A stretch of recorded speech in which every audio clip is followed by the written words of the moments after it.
সবাই একসময় এরকম হয়, সবাই আস্তে আস্তে ভালোতেই বড় হয় না। 100 বার। একদম তুমি ভালো করে কন্টেন্ট করো, এবার তুমিও একদিন বড় হয়ে যাবে।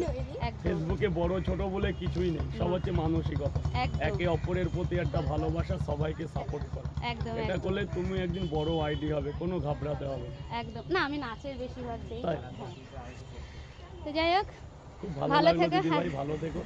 একদম ভাবতে পারিনি তোমার সাথে দেখা হবে, ঠান্ডা কিনতে গিয়ে তোমাকে দেখে তোমার সাথে তোমার এলাম। এখানেই বাড়ি? না, আমার চুচুড়ায় বাড়ি। আচ্ছা ঠিক আছে, চুচুড়া থেকে এসছি বাপের বাড়ি নিউ ব্যারাকপুর, আচ্ছা। এখানে এসছি মাসি বাড়ি। কোথায় মাসি বাড়ি? মাসি বাড়ি এই যে ওমা জায়গাটার নাম কি, গাবতলা আছে না? হ্যাঁ ওই তো ওই দিকেই তো আমার বাড়ি। বিয়েকালে ঘুরে এসো, ও তুমি গাবতলার আশেপাশে রাজুদের বাড়ি যাবো, ওই মাঠটার এই সাইডে আমাদের কালীনগর, ও আচ্ছা আচ্ছা। শক্তিনগর, ওটা ও মাসির বাড়ি। আচ্ছা ঠিক আছে, তাহলে যাও, ভালো থেকো, টাটা। কিছু খাও? না তুমি খাও, তুমি খাও, না, আমি আমি খাচ্ছি। একদিন যাবো তোমার বাড়ি গিয়ে। একদম, তুমি যেও, সব সময় তোমার জন্য ওয়েলকাম আছে আমার বাড়ি ঘরে। ঠিক আছে, ভালো। চলো টাটা। হ্যাঁ।